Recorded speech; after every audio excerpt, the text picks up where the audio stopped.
Greetings all, and welcome to the June astrological forecast. I'm Rick Levine, and we will be looking at the astrology for the month of June 2021. It's another exciting month. I do not think it will disappoint us in the surprises and in the progress that is ahead for us.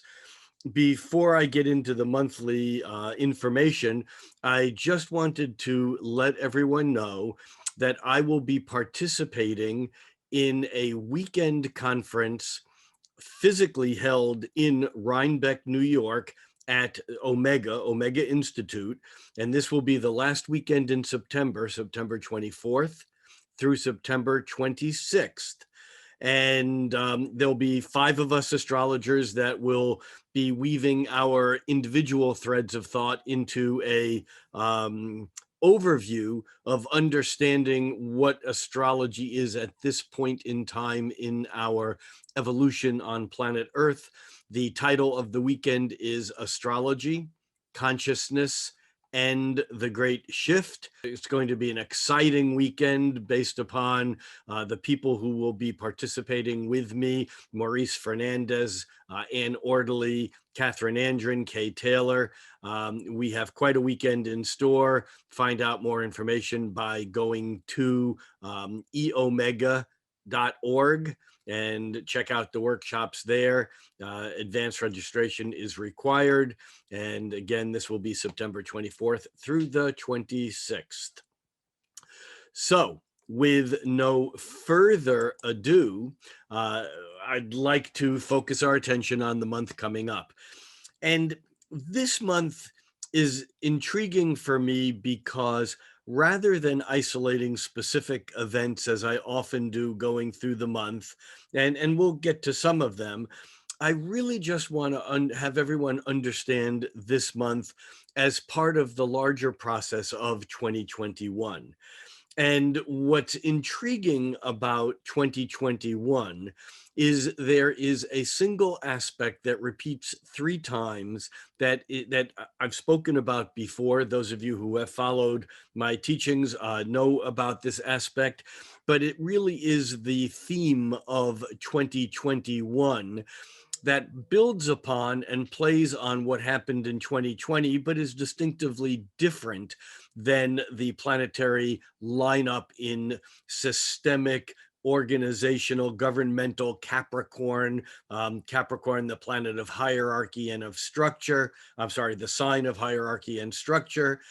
And the lineups last year, the cluster of the nodal axis and Pluto, which has been moving through Capricorn since 2008, joined by Saturn for the last 2.5, 3 years, and joined by Jupiter through last year, that this led to an impressive and overwhelming and very powerful year that I do not need to step back through in how unusual and how powerful 2020 was.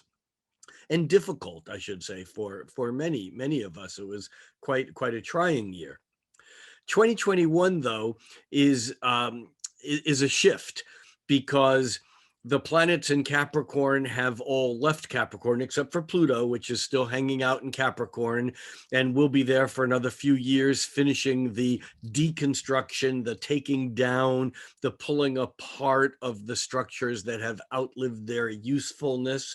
This becomes especially important because the United States' birth chart has Pluto returning to where it was when the United States was born.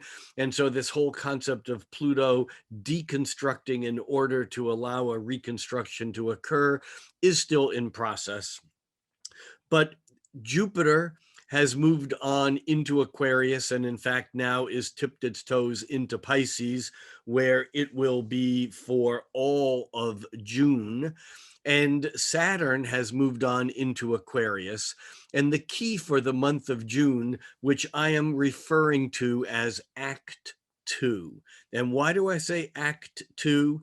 Well, the year 2021, the underlying or overlying theme, the general theme for the year, is a square between Saturn and Uranus. Saturn, as you probably well know, is the planet that's associated with structure. It's the planet that's associated with karma. Saturn is the get what you deserve planet. Saturn has to do with holding on to energy, constriction, pulling things in, making things real. It's crystallization. Saturn is the planet that manifests things in the three-dimensional world. So Saturn has a very important function in astrology because it's really the gateway through which all harmonies and vibrations and electromagnetic frequencies have to flow through in order to become real. And when things are here in this dimension, in the what we call the three-dimensional world, those are things that have fallen through the gates of Saturn. Saturn being the planet of the what you see is what you get real world.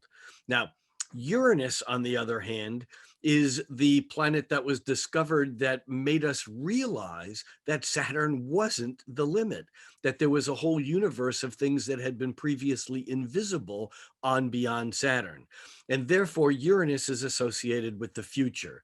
Uranus is associated with technology. It's really the Promethean planet. And there are those astrologers, including the work of Rick Tarnas, who suggests that Uranus was really misnamed. It should have been named Prometheus, who stole fire from the gods and brought it to humanity.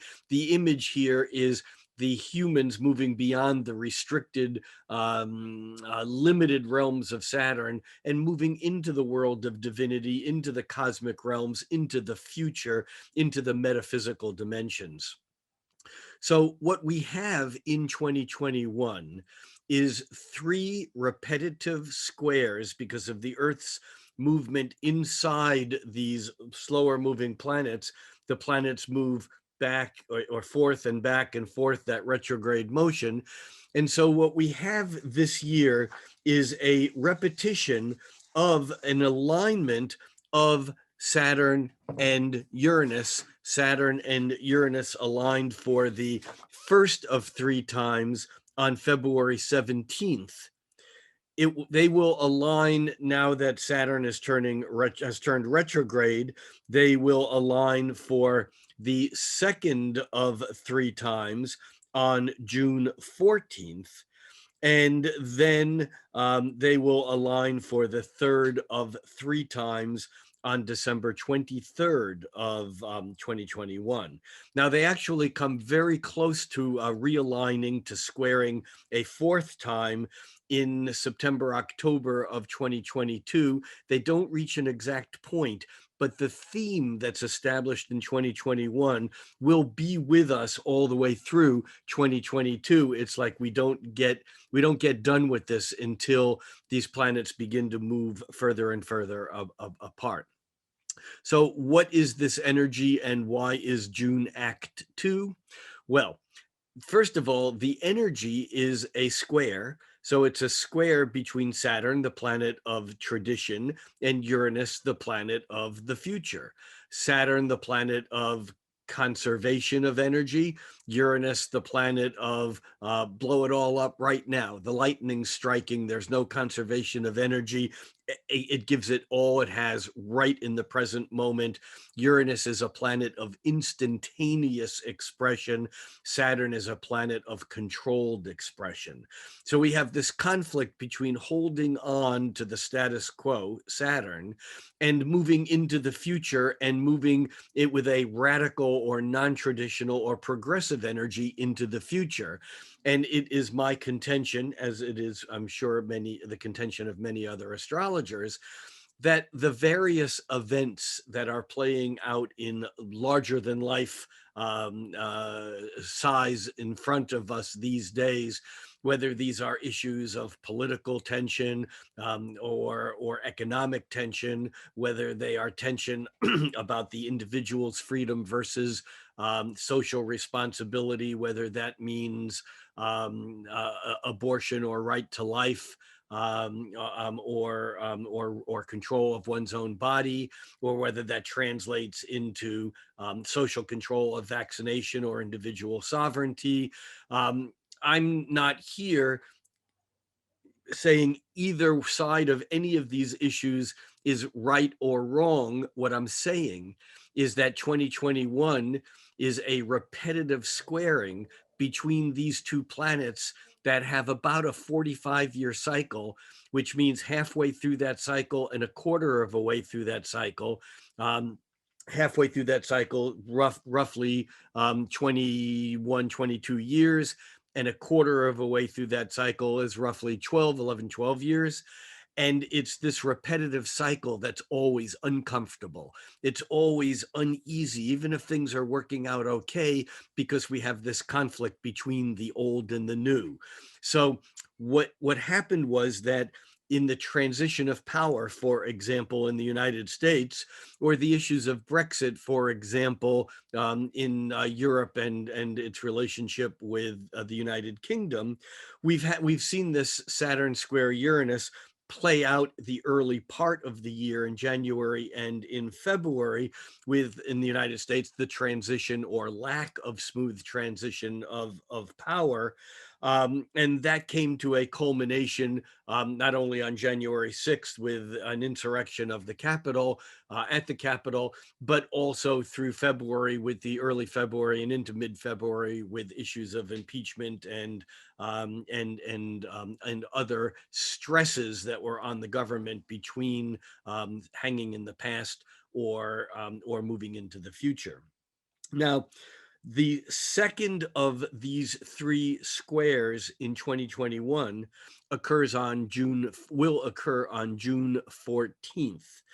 And so I'm calling June Act 2 of the overall play of the old versus the new. And there are many ways to frame Saturn old, Uranus new, but it's Saturn control, Uranus breaking free of control. It's Saturn having to do with holding things in place, with braces, with structure, and with Uranus literally radical, revolutionary, rebelliously blowing those structures up. And it's important to understand that from an astrological point of view, neither one of these planets is the correct way, that we can't live in a world where one planet exists without the other, meaning that we can't live in a world where we hold on to the past blindly without accepting what's going on in the present and what's moving into the future. And yet, by the same token, we can't just blindly move into the future and lose all of our footing of the status quo and a complete and total breakdown of the systems. So a lot of this year is about the very difficult dialogues that must be established between these two conflictual energies of this 90-degree square. And Saturn and Uranus coming to their second of three squares on June 14th is certainly part of this picture. And we will see how it unplays through the month of June. But the issues that I've already mentioned, and of course, adding to that, the issues of all systemic, what's the right word I'm looking for? The systemic structures, I know that's redundant, that in some way prevent us from getting it right. I'm recording this actually on the evening of Monday, May 31st. And this being Memorial Day in the United States, it's interesting that it is also the 100th anniversary of the Tulsa massacre, perhaps the most suppressed or a highly suppressed event that occurred in Tulsa, Oklahoma. And like many people of my age, I knew nothing about this until a couple of years ago. And it's a huge part of American history where an entire culture, the Black population of the United States, was set back in a major way due to a white supremacist concept that unfortunately still lingers. And we look at the Saturn-Uranus square, and we can see how this is part of the year's energies also coming out of 2020. So I just wanted to set the stage for the overview of this month, because the singularly most important thing of this month is the Saturn square Uranus on Saturn square Uranus on June 14th. But I also must mention that Saturn forms a sextile with Chiron on June 23rd. And each of the three times that Saturn squares Uranus, February 17th, June 14th, and Christmas Eve on December 23rd, each of those three times that Saturn forms a square with Uranus, showing that conflict between the status quo and what we're breaking through into the future, and the resistance to that on both sides. In addition to that, each time Saturn forms a sextile with Chiron, and that the sextile to Chiron by Saturn, it was on February 9th, just a week, a little bit more than a week prior to the February 17th square. The the sextile between Saturn and Chiron this month in June occurs after the square on June 23rd. And then the third and final sextile between Saturn and Chiron is on November 26th, just before, actually a month before the square. Now, why is this significant? Because um, conflict and stress needs resolution. And sextiles give us a place in which we can strive to resolve those tensions, those conflicts, which might seem on the surface irresolvable. Now, because Uranus is involved in this, you see, Saturn doesn't want to give in at all. Saturn holds its position, but Uranus, in some ways, is irrepressible. And ultimately, you can think of an earthquake as a Uranian event, because the Earth is trying to hold its position, but the tension builds and builds and builds until all of a sudden, in a moment, there's like a clap of thunder followed by lightning, or an earthquake that releases the tension. And we may see that as that occurs during this year with the Saturn squaring to Uranus. But the Saturn sextile to Chiron on June 23rd gives us an opportunity. Sextiles aren't stressful, but they aren't just easy flowing energies like trines. Sextiles are their support, and they're cooperative, but you have to reach for them. You have to make something happen. And so I'm hoping that we, as a species, as a culture, actually have enough intelligence to take the opportunities that are being presented this year by Saturn sextile to Chiron, Chiron being the teacher, Chiron being the healer, Chiron being that energy that in some ways is the planet that goes between the orbits of Saturn structure and Uranus breaking through that structure. So Chiron plays a very special role here. And the fact that while Saturn is squaring Uranus, it's also sextiling Chiron, I think the importance of that cannot be overstated. So let's take a look at some charts and breeze through the month. And like I said, we're not going to drill quite as deeply as we have in the past. I encourage you who want to do a deeper dive on the second part of the month to subscribe to my Patreon. It's only $3 a month to get the mid-month update. And that takes a much deeper dive, literally day by day, or at least, event by event through the second part of the month. And you can get to Patreon by going to patreon.com/Rick Levine. And we have the link right here on the site for you to find your way there. So let me bring up a chart for the beginning of June, and we'll just take a run through the month. Okay, so here we are looking at a chart for June 1st. And this chart for June 1st is showing us that we have 3 planets in Gemini, but let us note that Venus at the very end of Gemini, at 29 degrees of Gemini, will be moving into Cancer tomorrow on June 2nd. And so right now we have a cluster of Gemini energy. The North Node is in Gemini for the long haul for about a year and a half. The Sun is in Gemini for much of the month until June 20th, the summer solstice in the Northern Hemisphere, when it moves into the sign of Cancer. We'll talk about that in a bit. But we have Mercury moving retrograde. Mercury turned retrograde on May 29th, and Mercury will be retrograde for most of June. It will turn direct on June 22nd. So we have most of June um, kind of with a little bit of rear view mirrorism, which actually is interesting because that dovetails with the fact that we have that Saturn Uranus square getting closer all month until mid-June, June 14th, that we talked about before.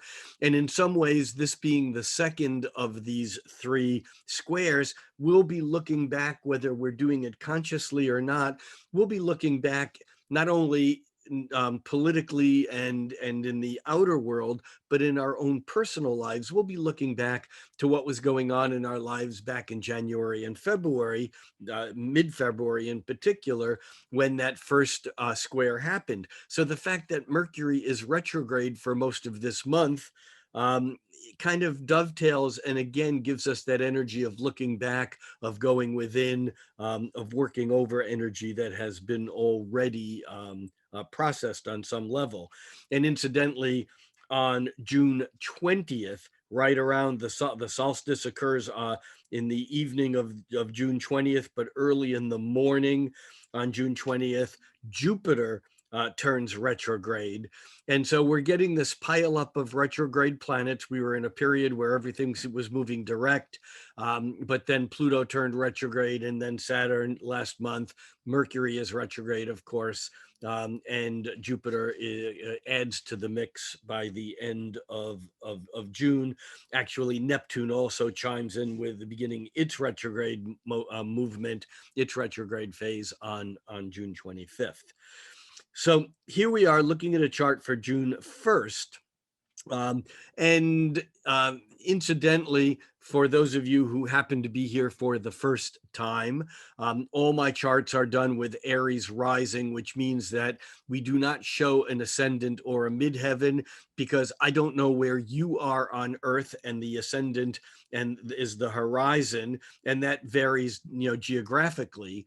However, all my times are in for Pacific Daylight Time, which means that if you adjust to your time zone, this chart is accurate, except you have to put in your own ascendant midheaven, or just understand that the moon in this chart at noon Pacific time is at 5 degrees Pisces, 21 minutes.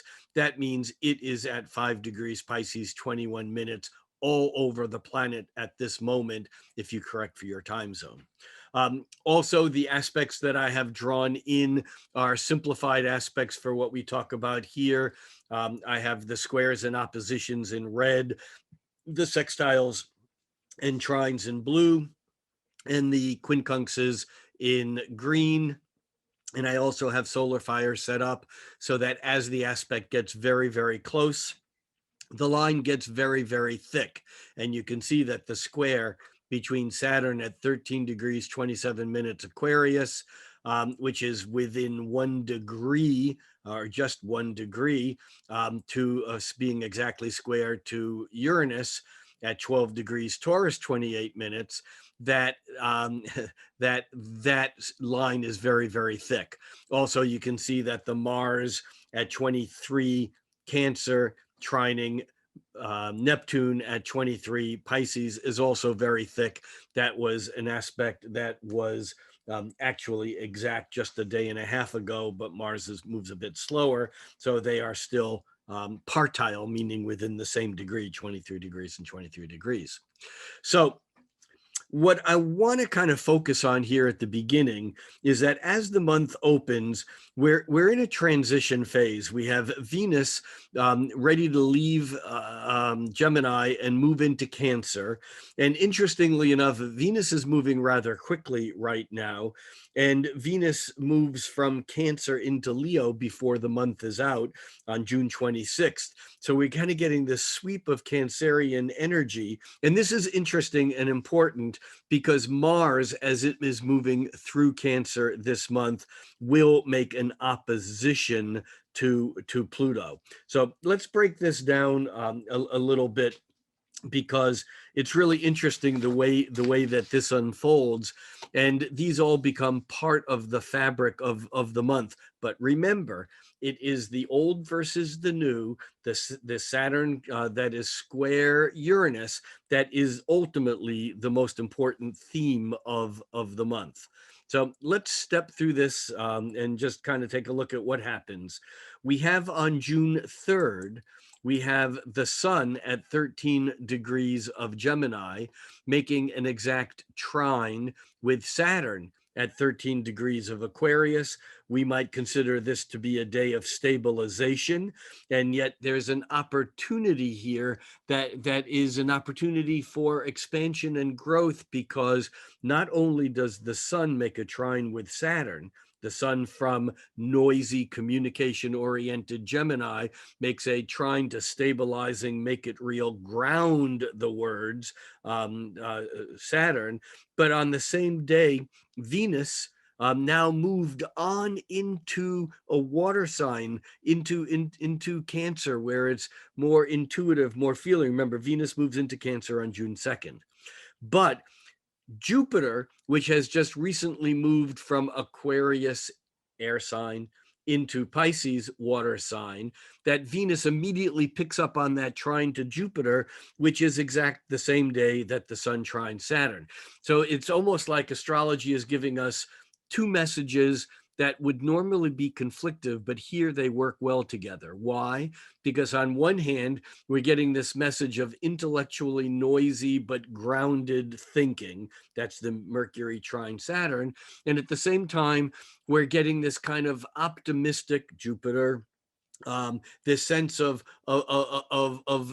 indulgence, of almost too much, with Venus, the planet of emotions, of desire, of attraction, in Cancer. There's the sense that we're feeling good, even though things are limited. And what does that mean? I say things are limited, thoughts are limited. It means we might have some reality here, but there's also a chance of overextending our beliefs and taking things too far. We need to be careful here about overextending, or or simply about taking things too far.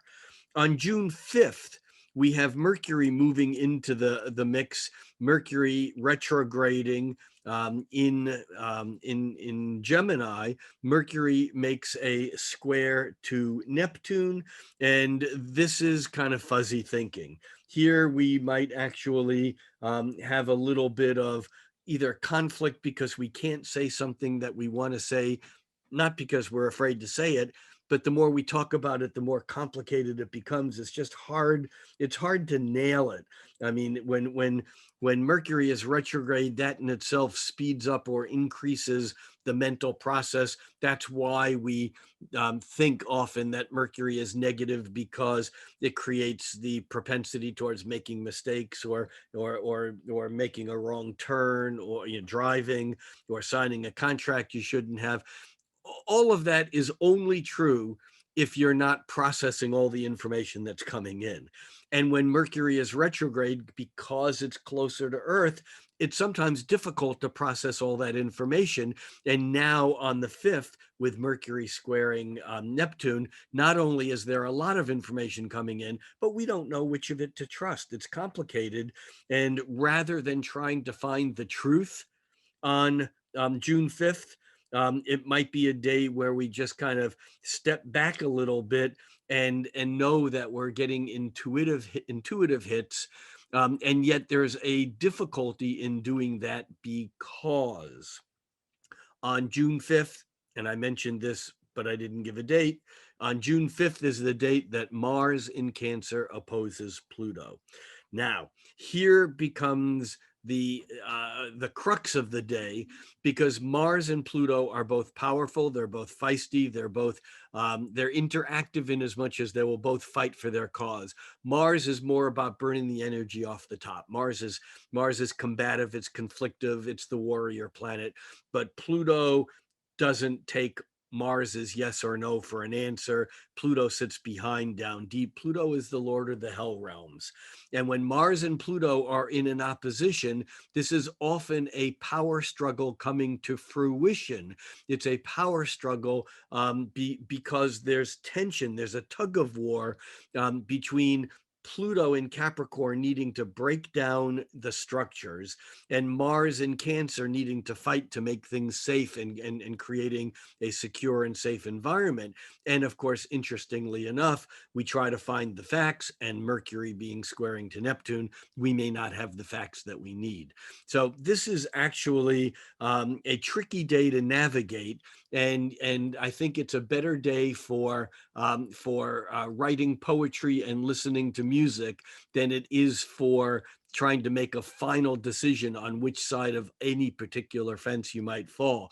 I'm not saying we should avoid the issue, but I am saying that it may not be the right day to push the issue to its extreme, because we might feel very differently about it in a day or two or three as the energy settles down.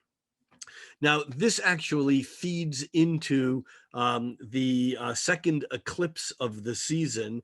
The first eclipse of the season was back on May 26th. And that was the Sagittarius moon opposing the sun in Gemini. And as we move toward June 10th, we see that on June 10th, we have the moon lining up with the sun in Gemini. Let me get the exact moment for that. We are now looking at a chart for 3:52 a.m. And again, that's Pacific time, where the sun and the moon are both at 19 degrees of Gemini. And you can see that they're within about 9 degrees of the nodal axis of the north node here at 10 degrees, almost 11 degrees of Gemini. And when we have a new moon that close to the nodes, the sun and the moon are about on the same plane on the ecliptic, rather than being north or south of the ecliptic like most planets are as they travel around. And because of that, we get an eclipse of the sun. Now, in this situation, the moon is actually farther away from Earth than it normally is. If you remember, 2 weeks ago at the full moon, that was a super moon, meaning the moon was very close to Earth because the moon's orbit is elliptical. Now the moon is farther away from Earth than it usually is. And what that means is that because the moon is farther away, it looks a little smaller. And because it looks a little smaller, even though it is theoretically a total eclipse, the moon doesn't cover the entire sun.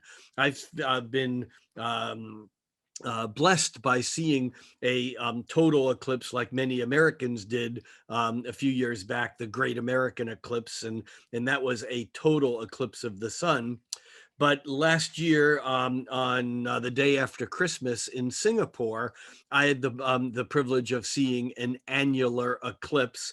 Annular coming from the Latin word annulus, which means ring. Actually, the same etymology as the word anal, but it's a circle. It's a ring, and on an annular eclipse, the sky doesn't get completely dark because the moon is slightly smaller, and you're left at what would be normally totality. You're left with a bright ring around the moon. This is that kind of eclipse.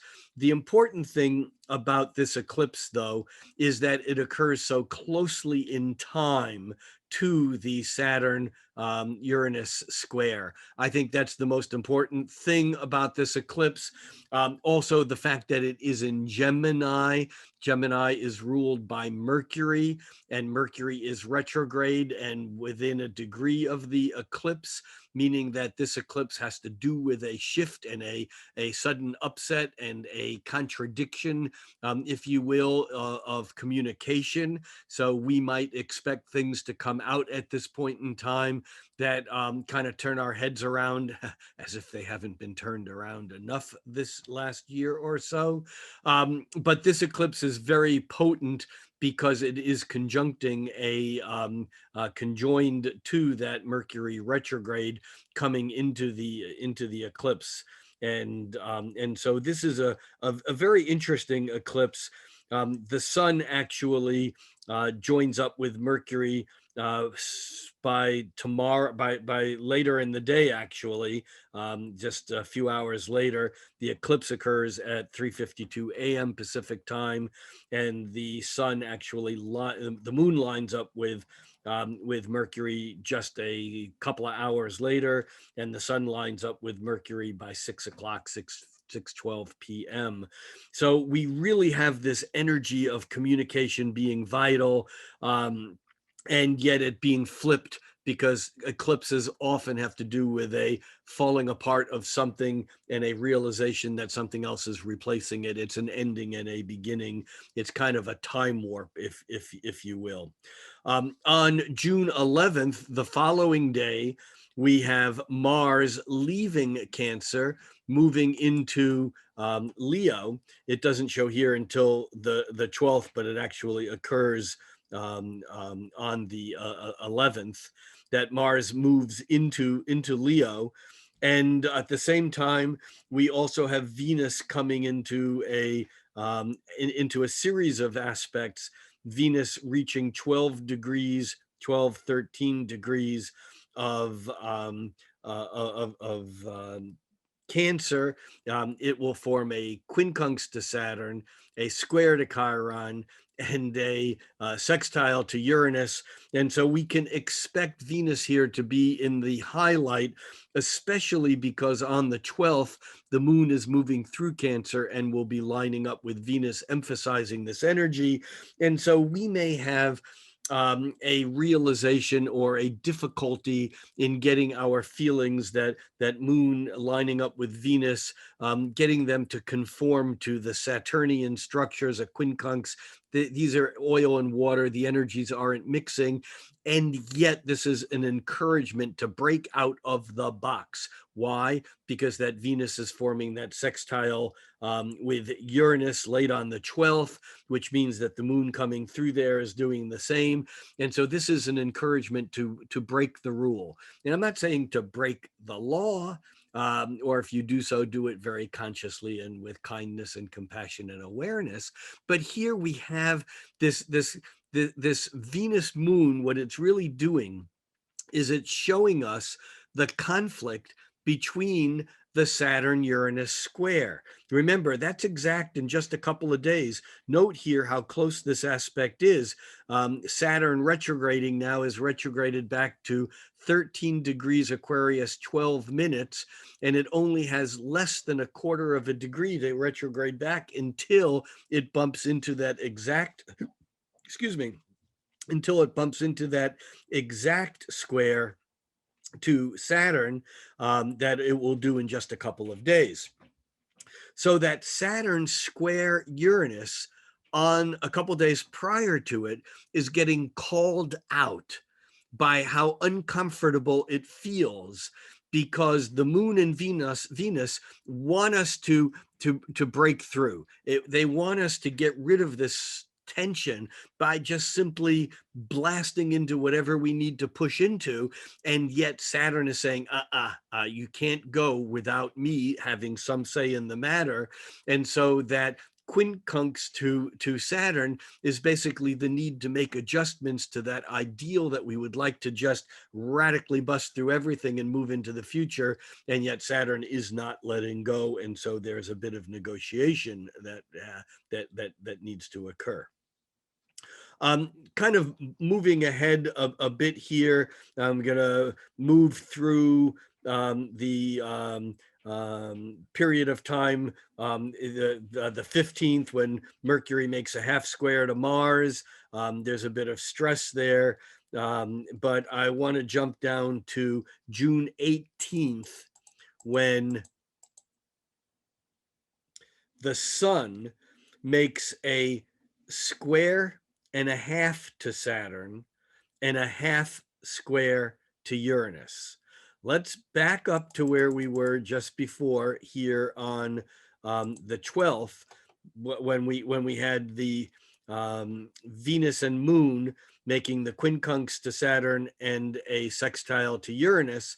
And then just a couple days later, we can see that Saturn and Uranus are both at 13 degrees and 7 minutes. This is the exact square. Also, it's significant that the moon is in the issue again, because the moon is opposing Saturn and squaring Uranus, which personalizes the energy. It brings it down into our own lives, into our bodies, into our feelings. So we're not going to escape this as just being something out there. We are actually going to be feeling this. But what happens over the next few days is that by June 18th, the sun reaches a point where it is exactly a square and a half to Saturn and a half square to Uranus. This sesquiquadrate, sesqui 1.5 quadrant square, sesquiquadrate or sesquisquare, and this semi-quadrate or semi-square, these are like higher frequencies of squares, and they denote conflict. And so the sun on June 18th into June 19th, the sun making that those hard aspects with Saturn and Uranus are saying we're not getting out of this yet. We still have this energy to process, and the sun is kind of like sticking it to us again, making sure that we understand that this conflict is not going away until we actually really deal with it and process it. By June 20th, Jupiter is stationary. It begins to turn retrograde. Remember that Jupiter backs into Aquarius at the end of July, but we're still getting this flavor of Jupiter in Pisces, this forward-looking feeling. But now as Jupiter starts to turn retrograde, a lot of our sense of opportunity and the big ideas that we had, we're realizing they're going to take longer to manifest. Things have to settle in, things have to deepen. And as part of that deepening process, on June 20th, the sun moves from Gemini into Cancer. It does it in the evening, so it won't show here until the 21st, where we can now see that the sun in Cancer is the first day of spring. I'm sorry, the first day of summer. This is the summer solstice. This is the moment of the fruition of the sun moving as far north as it gets. Of course, for our friends down under in Australia, New Zealand, India, South Africa, they're experiencing this as their midwinter. But what we can also see here on the solstice is that Venus moving through Cancer is now picking up on a trine to Neptune. Remember, earlier in the month we had the square to the Mercury square to Neptune, and we're now getting then we had the Sun square Neptune, which is confusing. Now we're getting the Venus trine to Neptune, which is an attraction to the dream. It's there's a flow, almost more romantic, if you will, and it's in Cancer, and the sun is in Cancer, so the energy is settling in, and we're allowing our emotions to actually experience reality without kind of trying to logic them into something else, to rationalize them. At the same time, the sun moving into water sign Cancer is moving into a trine with Jupiter, which you can see is already active on the first day of summer, but that gets thicker very, very quickly, that thick line between the sun and Jupiter, and that trine is exact on June 23rd. But as if we never get one thing without other things, on June 23rd, we also get Venus opposing Pluto. Now remember, we had that Mars opposition to Pluto on June 5th, power struggle. This again is a power struggle, but it's not so much about fighting for what's right. It's about the deep feelings that are coming up to the surface that may not have a place because they are in some ways threatening to the power structure. I mean, the good news is we have that sun trining Jupiter, which really alleviates the energy. But there's some deeper and more profound stuff that's going to put us onto a journey here that's going to take us into the underworld and really sink into the depth of our feelings. A very profound and powerful day. And of course, on this same day, as I said earlier, this is also the same day when Saturn forms that sextile to Chiron, and there's a potential for healing if we're willing to go deep, if we're willing to go into the underworld, into Pluto's realms. And even though it may be uncomfortable for Venus, which just wants everything to feel nice, just wants its emotions to fit in, it wants to feel safe, it wants to feel secure. Well, it's not going to if it has to be in a tug of war with the Lord of the underworld, with Hades, with the Hell realm.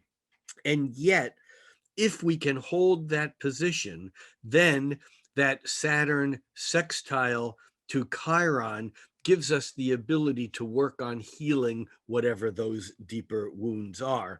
And this is now also coming into the full moon, which is the following day. And that full moon in Capricorn is opposing the sun in Cancer. The actual moment of the full moon is 11:39 a.m. Pacific time. I'm going to leave it here for noon on the chart. It's close enough.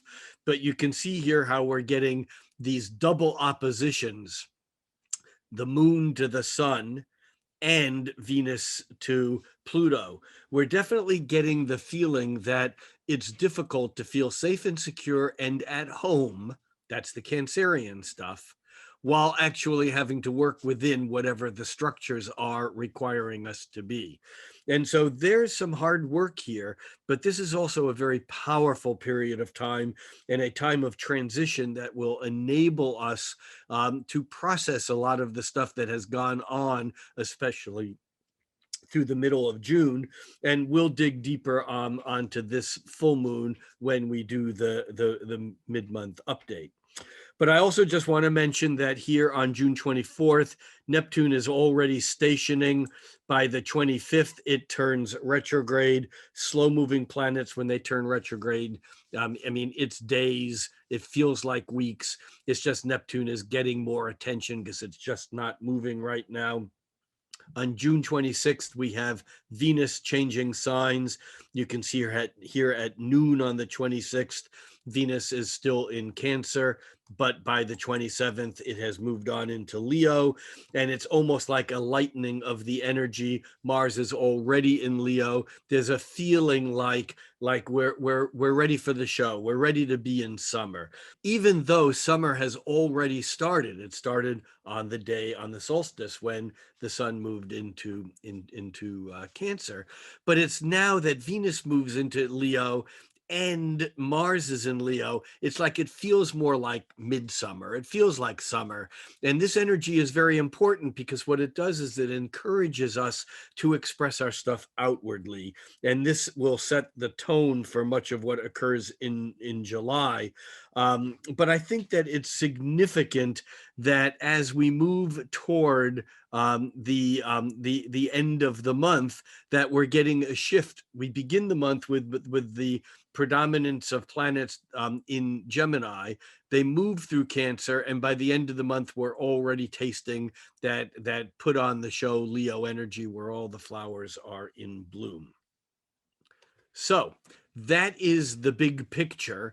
And I think I'm going to just say this again, because June is very interesting from the standpoint not of what occurs during the month specifically, but from what occurs during the month in relationship to what occurred at the beginning of the year when Jupiter and Saturn first moved into Aquarius, and Jupiter squared Uranus, followed by Saturn squaring Uranus mid-January, mid-February.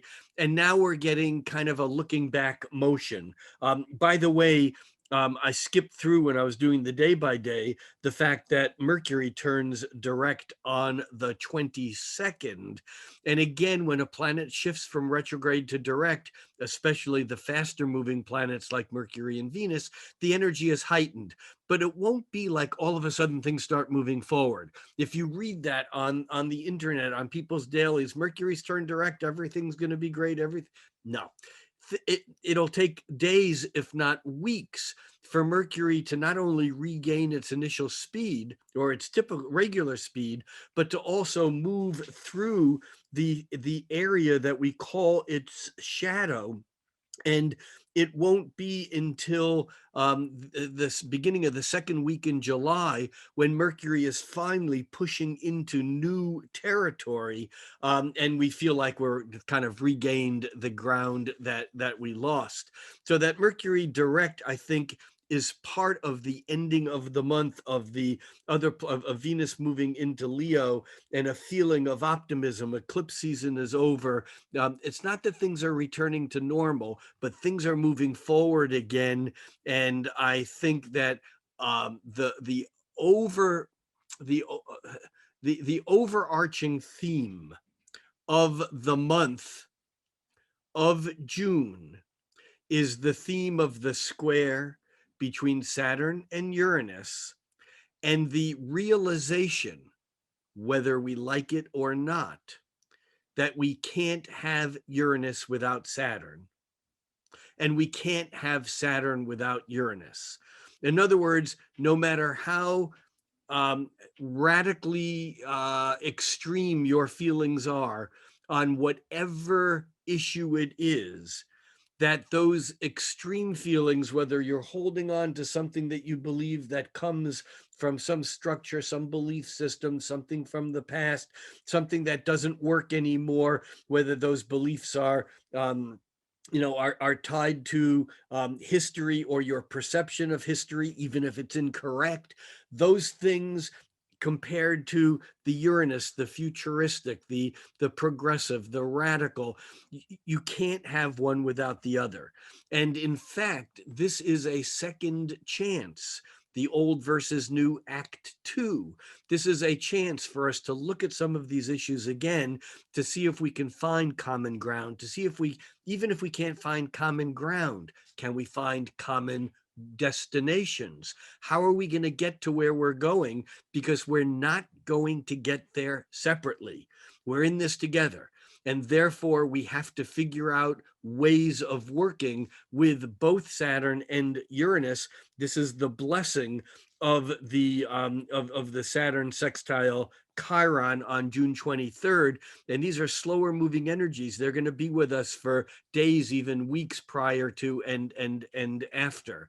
So I leave you with that question that you can ask in your individual life. In our individual lives, we can all ask, how can we open up channels of communication to those things which may be very different, very opposite, maybe even offensive to how we think?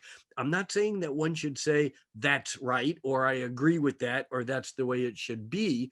The question is, how do we create dialogue? Because without dialogue, there is no reality. Reality is created by the conversation.